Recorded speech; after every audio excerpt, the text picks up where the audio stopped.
Magandang tanghali! Kumusta po? Narito po ulit ang update natin para sa lagay ng ating panahon.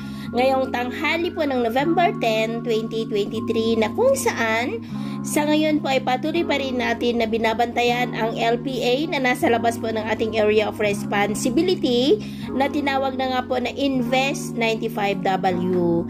Nasa layo po ng ngayon ng 2,370 km east ng Mindanao na base po sa consistent na pinapakita dito sa forecast ay kikilos nga po yan palapit dito sa ating kapuluan at posible itong maging malakas na bagyo na banta po dito sa ating bansa next week at ang development po nito ang ating babantayan. At sa lagay po ng ating panahon ngayon, easterlies pa rin ang hangin na patuloy po na umiihip dito po sa malaking bahagi ng ating bansa. Ngayong tanghali po ay generally fair weather naman sa malaking bahagi ng ating bansa pero posible pa rin po ang maulap na kalangitan na may mga pulong-pulong pag-ulan sa ilang bahagi po ng ating bansa, lalo na po sa silangang bahagi ng Cagayan Valley, Quezon, Camarines Norte, Catanduanes, Legazpi, Southern Palawan, ilang bahagi po ng Samar Provinces, silangang bahagi ng Mindanao, Sarangani at ilang bahagi po ng Zamboanga Peninsula at Sulu Archipelago.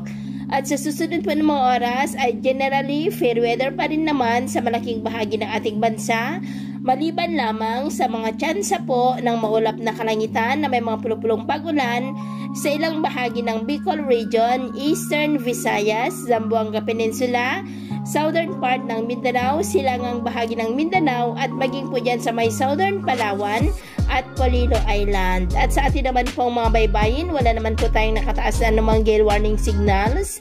Pero iba yung pag-ingat lamang po kung papalaot tayo para po mas makaiwas sa mga sakunang pangkaragatan. So, yun po ang latest update natin sa araw na ito. At ako pumuli si James na nagsasabing, sa kahit ng pagsubok po na darating sa ating buhay, huwag na huwag po tayong mawawalan ng pag-asa. Thank you and God bless!